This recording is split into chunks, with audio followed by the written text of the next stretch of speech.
Snowflakes drifted like shattered glass under the flickering glow of the streetlights. It was Christmas Eve, one of those nights when the city glimmered with warmth and laughter, when every window held the silhouette of a family gathered around a tree. But for Ethan Cole, it was just another night of work and silence. The billionaire CEO of Cole Enterprises sat behind the wheel of his sleek black car, his phone buzzing endlessly with unanswered holiday greetings. His driver had been dismissed hours ago. He preferred to drive alone tonight. Alone, just like every Christmas since his wife's accident 3 years ago. The world outside was draped in joy, yet inside his car, loneliness hung heavy like fog. He told himself he didn't believe in miracles anymore. Not after losing the woman who had once been his miracle. His little boy, Liam, was asleep at home under the care of a nanny, his small voice echoing in Ethan's memory. "Daddy, can you come home for Christmas this time?" Ethan had said yes, but work had a way of chaining him to his regrets. As he drove through the empty streets, something in the corner of his eye made him slow down.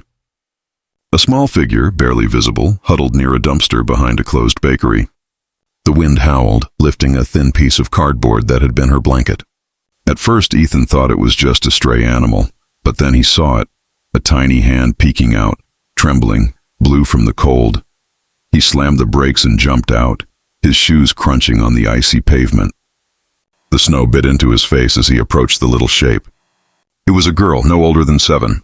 Her hair was tangled, her cheeks pale, her lips quivering. She clutched a torn stuffed bear to her chest, whispering something he couldn't hear. Hey, it's okay," Ethan said softly, kneeling down. "Can you hear me, sweetheart?" The girl flinched, curling tighter into herself. Her voice came out weak and broken. "Please don't take my bear. It's all I have." His throat tightened. No, I won't take it. I just want to help you. You're freezing." She looked up, her eyes wide and glassy, eyes that seemed too old for her small face. "Mama told me to wait here. She said she'd come back after work, but she didn't." Ethan's breath caught in his chest. The way she said it, simple, trusting, yet filled with a quiet ache, hit something deep within him. He looked around. No sign of anyone. No footsteps, no coats hung nearby, no adult searching for a lost child. Only silence and the cold whisper of snow. He took off his coat and wrapped it gently around her shoulders. "Come on, let's get you warm first." "No." She shook her head weakly. "Mama said not to go with strangers." The words pierced him. He hesitated, then took out his phone and said, "Okay, we'll wait for her together. But let's wait somewhere warm, all right?" Her small hands trembled as she clutched the stuffed bear tighter. "Will she come back, mister?" Ethan opened his mouth but couldn't lie. The streets were too empty. The night too cold. "I don't know," he whispered. And that truth, simple and heavy, hung in the air between them. He scooped her up gently, feeling how frighteningly light she was, and carried her to his car. She didn't resist, just leaned her head on his chest, murmuring a name he couldn't quite catch as he placed her in the passenger seat. The car's warmth slowly returning color to her face. Ethan glanced at her once more. Something in her features made him pause. Her nose, the shape of her chin. It was faint, but achingly familiar. He frowned, a strange unease curling in his chest. He'd never seen this child before. So why did she look like someone he once knew? The snow thickened outside, the city lights fading into a blur. And as the car pulled away from that lonely alley, Ethan had no idea that the girl sleeping beside him would soon unravel a truth that would shake the very foundation of his life. The city lights streaked past like blurred memories as Ethan drove through the quiet night, his eyes flicking between the road and the small girl bundled in his coat. The heater hummed softly, casting a golden glow over her fragile frame. Her lashes fluttered against her pale cheeks, and every now and then, she murmured in her sleep, words that sounded like fragments of a song. He parked outside the nearest 24-hour diner, one of those old places that still smelled like burnt coffee and nostalgia. When he lifted her into his arms, she stirred and blinked, confused by the sudden warmth and light.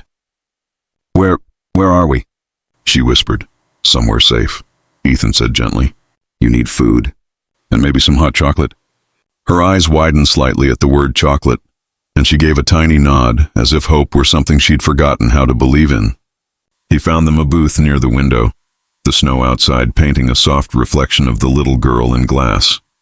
When the waitress arrived, she gave them a curious look. Ethan in his expensive suit and undone tie, and the little girl wrapped in his oversized coat. "Rough night?" she asked. "You could say that," Ethan replied quietly. "Just make it 2 hot chocolates and a plate of pancakes, please." As they waited, the girl traced circles on the table with her finger. "I'm sorry," she said suddenly. "You look tired." "I didn't mean to bother you." Ethan's heart ached at her apology. A child apologizing for existing. "You didn't bother me," he said softly. "What's your name?"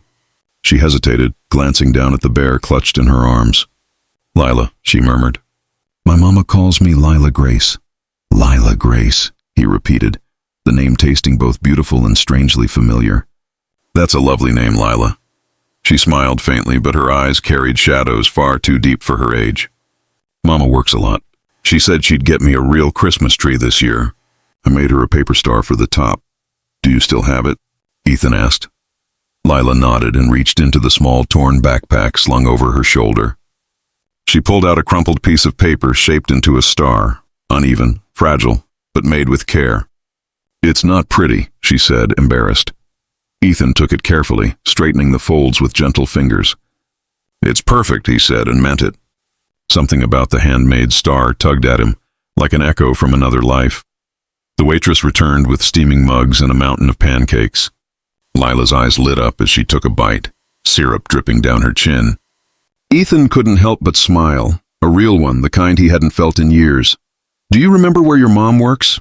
he asked once she'd eaten a little. "Maybe we can go find her." Lila's face fell. "She used to work at a hotel, I think. Cleaning rooms, but then she got sick. She said she'd be fine, but she never came back." Ethan froze. "She's sick?" "She said it was just a cold," Lila whispered, clutching her bear again. "But she coughed a lot. Then one day, she told me to stay behind the bakery because she had to make things right." I don't know what that means. The word sent a chill through Ethan that the diner's warmth couldn't chase away. Make things right. He knew that tone. He'd heard it before, years ago, from someone who'd walked away without explanation. He studied Lila again. The soft curve of her mouth, the tiny birthmark near her ear. There was something hauntingly familiar about her. Memories flashed unbidden, a woman's voice laughing, the faint scent of vanilla, a goodbye letter that never explained enough. Ethan's hands trembled slightly as he set down his coffee cup. "Could it be?" "No, that was impossible." "Lila," he asked slowly, his voice barely above a whisper, "what was your mom's name?" She hesitated, tracing the rim of her mug nervously. "Her name's Emily," she said. "Emily Grace." Ethan's heart stopped. The sound of her name cracked something open inside him, a name he hadn't heard in nearly 8 years.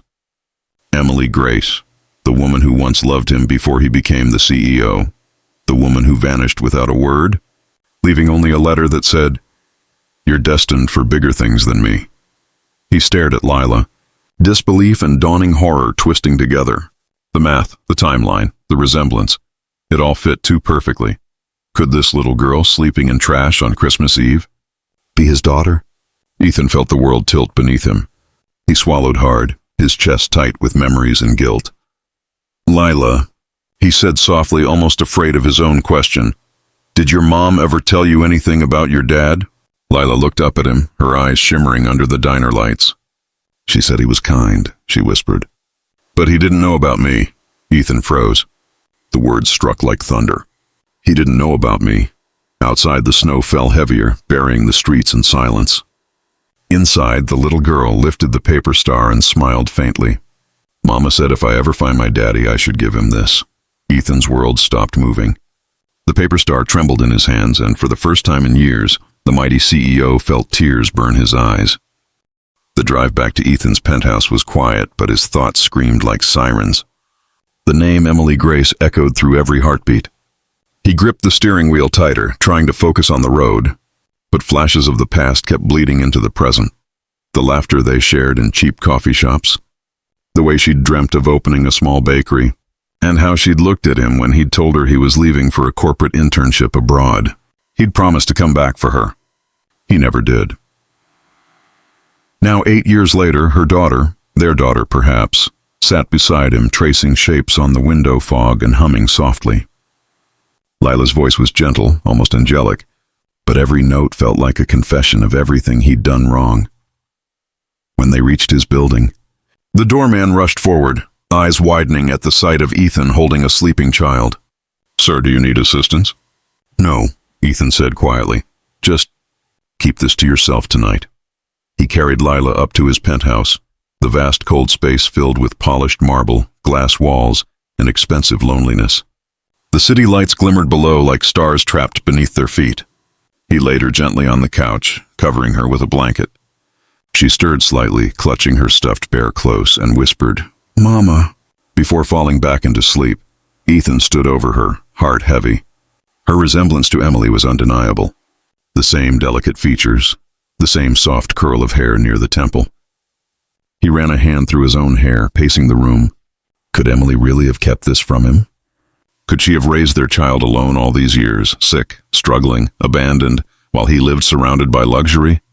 He poured himself a glass of whiskey, but the burn in his throat did nothing to drown the ache inside him.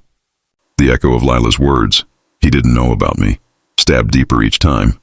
He thought of Liam, his 7-year-old son from his late wife, and guilt twisted him further. How could he explain this? How could he face the child he already had while discovering one he never knew existed? He set the glass down with a heavy thud and picked up his phone. "Marcus," he said when his assistant answered groggily, "I need you to find someone for me." "Emily Grace, last known address, employment records, hospital records, everything. I need it by morning." Marcus hesitated. "Understood, sir." "Is this about the child?" Ethan closed his eyes. "Just do it." He turned toward the couch again. Lila had rolled over in her sleep, her hand resting near the folded paper star on the coffee table. Her breathing was slow, peaceful, so innocent it hurt to watch. For the first time in years, Ethan knelt down beside someone not as a CEO, but as a man trying to make peace with his sins. He whispered softly, "I'm sorry, Lila, for not being there, for not knowing." But the apology wasn't just for her. It was for Emily, too. For the choices he made that built his empire but broke something far more precious. The next morning came wrapped in gray clouds. The smell of brewed coffee filled the air as Ethan watched Lila wake. She blinked at the huge living room, confused at first, then smiled shyly when she saw him.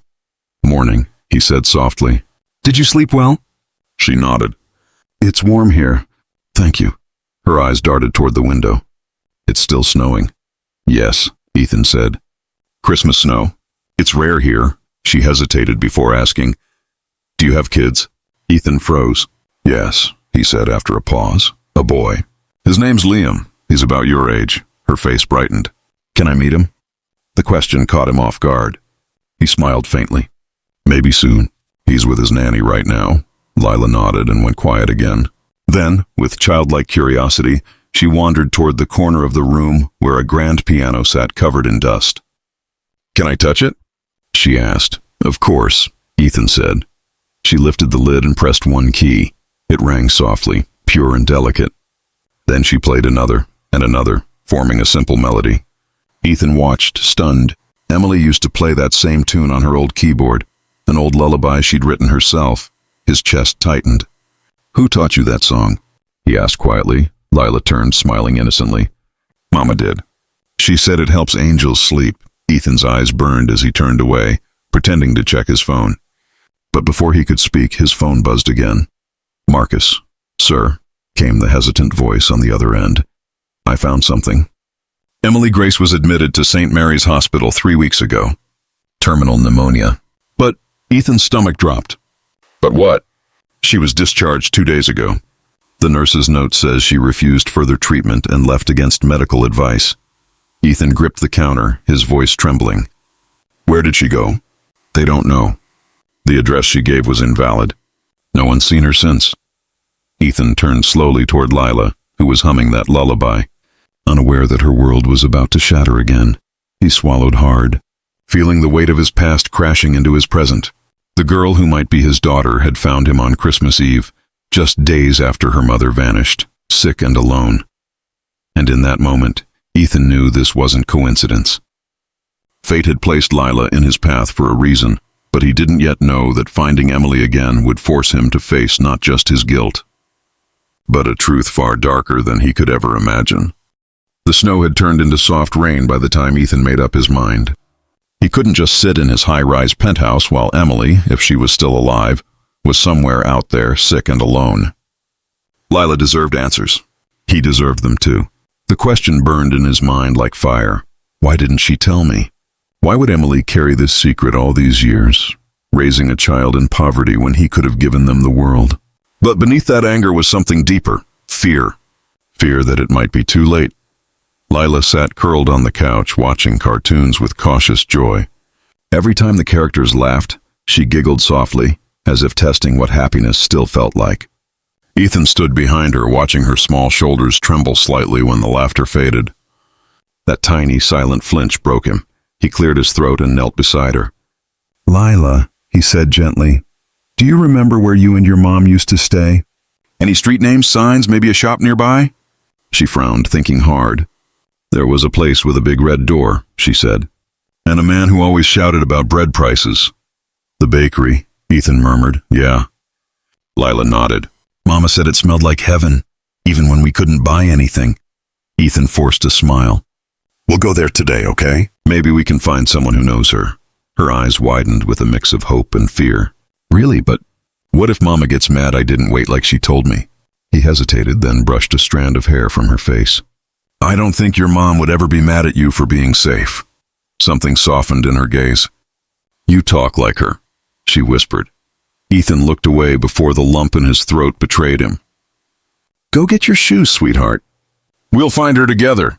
The drive back to the rundown neighborhood where he'd found her was jarring, a stark contrast to the sleek world Ethan lived in.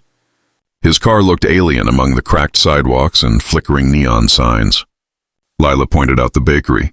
Excitement and fear tangled in her little voice. Inside, the air smelled of sugar and flour, the warmth of the ovens fighting the chill from outside. A tired woman behind the counter looked up as the bell chimed. "Help you, sir?"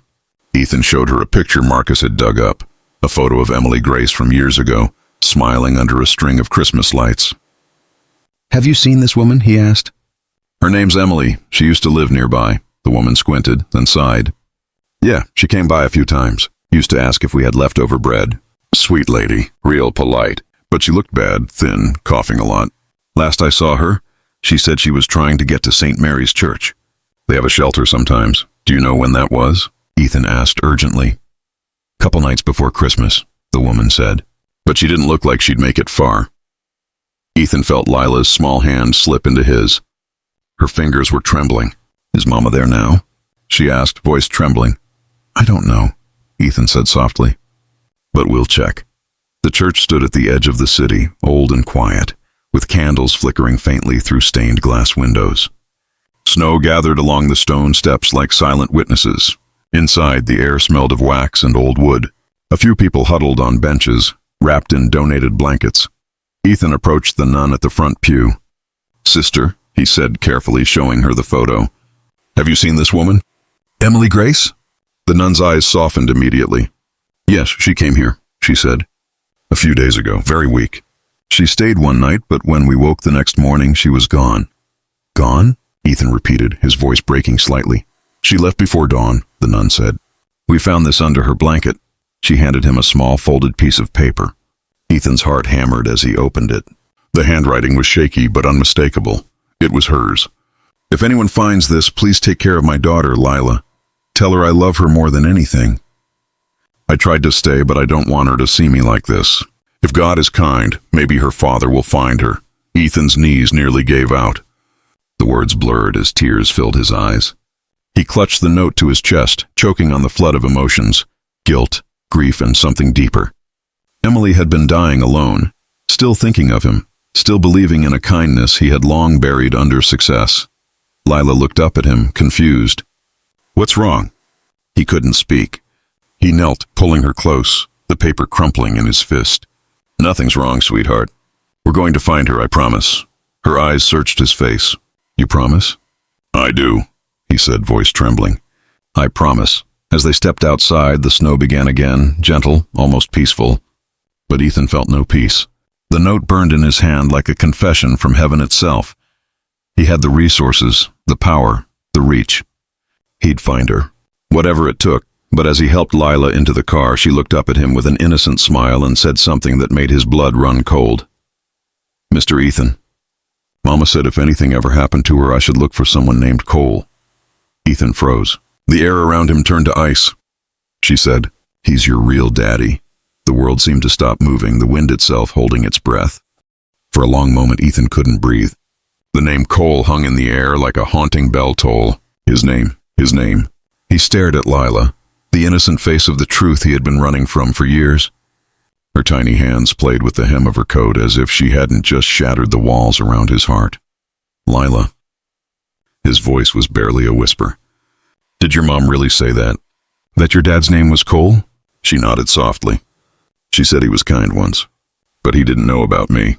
She said she made a big mistake leaving him, but it was too late."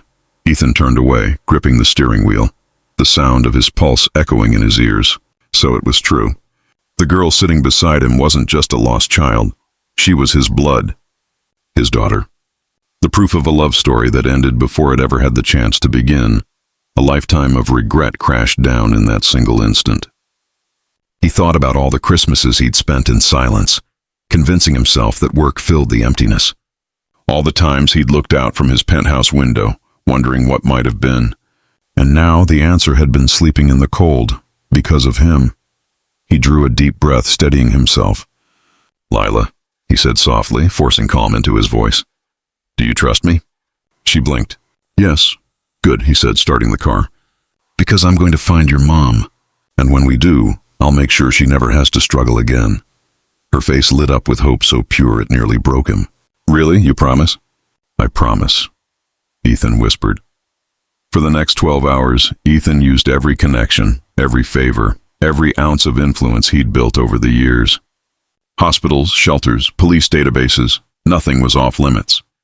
Marcus stayed on the phone, coordinating search teams quietly under the radar. Ethan didn't want headlines, didn't want the world to see the mighty Cole Enterprises CEO scouring the city like a desperate man. This wasn't about his image anymore. This was about redemption. By nightfall, they had one lead.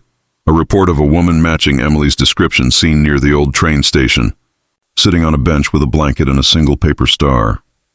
Ethan's heart pounded as he drove through the rain-slicked streets. Lila sat beside him, clutching her bear tight, eyes wide and silent. "Are we gonna find her?" she asked softly. "Yes," Ethan said, though his voice wavered. "We will." When they reached the station, the night air was sharp and wet. The place was nearly empty, except for a few travelers hurrying through. And there, near the far end of the platform, under a flickering light, sat a frail woman in a faded coat, her head bowed. Ethan froze. Even from a distance he knew. "Stay here," he whispered to Lila, stepping out into the rain. Each step felt heavier than the last. When he finally reached her, she looked up, and the world seemed to stop. Emily. Her eyes, though dimmed by illness, still held that familiar softness. Her face was thinner, her hair streaked with gray, but the moment she saw him, her breath caught. The paper star she'd been holding slipped from her fingers. "Ethan," she whispered, disbelief breaking through her voice. "It can't be." He fell to his knees before her, rain soaking through his coat, tears mixing with the water on his face. "It's me, Emily," he choked out. "It's really me." She tried to smile, but it faltered into a cough that racked her frail body. He caught her shoulders, holding her steady. "What are you doing here?" she asked weakly. "You shouldn't have come. How could I not?" His voice cracked. "You left me. You disappeared. I looked for you." She shook her head. "You didn't. You got married, Ethan. You built your world." "I saw it all in the papers." He froze. The words hit harder than any blow. "Emily, I didn't know." "About her. About Lila." Tears filled her eyes. "I wanted to tell you," she whispered, her voice trembling. "But by the time I found out, you were already gone. And then you had a wife, a family. I couldn't ruin that. You deserve to be happy." "Happy?" he repeated, his voice raw. "I've been living with ghosts, Emily. I lost my wife 3 years ago. I lost everything that mattered. And then, last night, on Christmas Eve, I found our daughter sleeping on trash." Emily gasped softly, a sob catching in her throat. "You found her?" "She's safe," Ethan said, gripping her hands tightly. "She's in the car." She's been waiting for you. Emily's tears spilled freely now, falling onto his hands. Thank God, she whispered. I thought I'd lost her forever. Ethan couldn't hold back anymore. Emily, he said, voice breaking, come home. Please. Whatever happened, it doesn't matter anymore. Just come home, with us. For a moment, hope flickered in her eyes, but then her smile faltered. She coughed again, harder this time, and blood stained her lips. Ethan's heart seized in terror. Emily! He shouted, catching her as she slumped forward. Somebody help! People turned, rushing over, but the world had narrowed to the sound of her shallow breathing and the rain drumming around them. Her hand trembled as she reached for his cheek. Ethan, she whispered, voice fading. Take care of her, please. That's all I ever wanted. No, he said, tears streaming down his face. Don't talk like that. You'll see her. You'll promise me, she said again, her voice barely audible. Promise you'll love her like we both should have. He nodded, sobbing. I promise. Her hand slipped from his, and the world fell silent. Ethan's scream tore through the rain, raw and broken. Behind him, Lila had climbed out of the car, her small figure trembling as she clutched her bear. She stood frozen, watching as he held her mother in his arms, crying her name into the night. The little girl didn't speak. She just stepped closer and placed the crumpled paper star gently on her mother's chest. The train station clock struck midnight. Christmas Day, and in that moment, under the cold, unfeeling rain, Ethan Cole lost the woman he once loved, and found the daughter he never knew he had. The hospital room was silent except for the rhythmic beep of a monitor and the faint hum of the heater. The air smelled of antiseptic and sorrow. Emily lay motionless beneath thin white sheets, her face pale and peaceful, as though she were simply asleep. But the doctors had already told Ethan the truth. She wasn't coming back. He sat beside her bed, still in the soaked clothes from the night before, his hands trembling as he held hers. The warmth was fading. The same hands that once baked pastries, brushed paint on his shirts, cupped his face when he spoke of dreams. Now they were still. He stared at her fingers, remembering the way she used to trace stars on his palm whenever they talked about the future. You'll build an empire someday, Ethan Cole, she had said, laughing. Just don't forget to build a home, too. He had built the empire. But the home? That had always remained empty. Now, in this sterile room, all that empire meant nothing. Money couldn't buy back her breath. Success couldn't rewrite the time he'd wasted on pride and ambition. All he could do was keep the promise he'd made, to love the little girl who now sat quietly by the window, hugging her bear. Lila had cried until her eyes could shed no more. She sat curled up, staring at the gray light filtering through the blinds. Every now and then, her small voice would whisper, Mama's sleeping, right? She'll wake up soon? Each time, Ethan's throat closed. He didn't know how to tell her that soon would never come. He stood and walked toward her, his footsteps soft against the tile. Lila, he said gently, crouching beside her. Come here, sweetheart. She turned to him, eyes swollen, face blotchy from tears. Is Mama going to wake up? She asked, clutching her bear tighter. Ethan took a deep breath, forcing the words out through the ache in his chest. No, honey, she's not. Her lip trembled. But she promised me we'd have Christmas together this year. Ethan gathered her into his arms before her sobs could break her completely. I know, he whispered, rocking her gently. And she's still with you, okay? She'll always be with you. Right here. He placed a hand over her heart. That's where mamas stay forever. She nodded weakly, burying her face against his chest, her tears soaking through his shirt. He closed his eyes, pressing his cheek to her hair, and for the first time in years, allowed himself to cry without restraint. Not as a CEO, not as a man who had everything, but as a father who had just realized how much he'd lost before he even knew what he had. Long after everyone else was gone, he stayed, staring at the simple inscription carved into stone, Emily Grace Cole, beloved mother. Loved beyond words. He had added his surname at the last moment. It was the least he could do, to give her, even in death, the name she should have always carried. That night, back at the penthouse, silence filled every corner. But it wasn't the empty silence of loneliness anymore. It was heavy, like the pause between heartbeats. Lila sat at the dining table, pushing food around her plate. Across from her, Ethan tried to eat, but Ethan let out a soft, broken laugh, pressing a kiss to her hair. She was right. For the first time since that Christmas Eve, peace touched him, fragile, trembling, but real. Days passed, then weeks. The mansion that once echoed with silence began to sound different. The hum of cartoons in the morning, the tapping of little feet down the hall, the sound of giggles when Liam came home to meet his new sister. It wasn't easy. There were tears, long nights and moments of aching grief. But somehow, they were learning to heal together. Ethan frowned, confusion knitting his brow. Medical record. He muttered aloud. Lila tilted her head. "What's wrong, Daddy?" He forced a small smile. "Nothing, honey. Just work stuff." But deep down, a strange chill crept through him. A whisper that said this wasn't over, because sometimes the truth doesn't die with the past. Sometimes it waits to be found. The message from Marcus lingered in Ethan's mind all night. He tried to ignore it, told himself that whatever it was could wait until after the holidays. But something about the tone of that text, the urgency in the word unregistered, refused to let him sleep. At 2:37 a.m., he sat alone in his study, the glow of the fireplace flickering across the mahogany desk. Snow fell quietly outside the window, blanketing the city below in silver light. The world looked peaceful. But inside Ethan's chest, his heart pounded like a drum. He opened his laptop, logged into his company's secure archive system, and pulled up the file Marcus had sent. A folder appeared.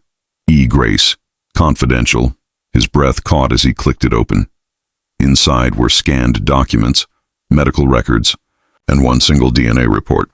His eyes darted across the page, scanning lines of numbers and coded identifiers, until he saw his own name. DNA match, 99.98%. Ethan Cole. Relation, biological father. He froze. Every sound in the room seemed to vanish. Even the fire's crackle faded into silence. Lila wasn't just Emily's daughter. She was his. He leaned back in his chair, staring at the screen as the truth hit him like a tidal wave. His mind raced back through every memory. The familiarity in Lila's eyes, the way she tilted her head when she smiled, even the tiny dimple on her left cheek. Just like his own, oh my God. He whispered, running a hand through his hair, trembling. "Emily, why didn't you tell me?" Morning came quietly. The first light of dawn spilled across the living room, touching the Christmas tree and the presents beneath it. Lila was still asleep on the couch, wrapped in a blanket. Clutching her bear, Ethan sat beside her, staring at her small face, peaceful, innocent, a reflection of everything he'd lost and everything he still had. He wanted to be angry. Angry that Emily had hidden the truth. Angry that he'd wasted years not knowing his own child. But as he looked at Lila, all that anger dissolved into something softer. Regret. Love. Gratitude. He smiled through the tears that streamed down his face. Inside the house, the lights of the Christmas tree twinkled, gold, red, and white, illuminating the framed photo of Emily, Lila, and Ethan that now sat proudly on the mantel. Three souls bound not by luck, but by love, and by the miracle of a single night that had changed everything. As midnight approached, Lila stirred in her sleep and whispered softly, as if to the stars, "Merry Christmas, Mama." Outside, the snow continued to fall, pure, silent, and endless, covering the world in a blanket of peace. And for the first time in a very long time, Ethan Cole finally felt what true wealth really was. The end. Moral. Sometimes, the greatest gifts don't come wrapped in gold or ribbons. They come in the form of second chances, unexpected love, and the courage to open one's heart when it's least expected. Because family isn't always born from blood. Sometimes, it's written by fate.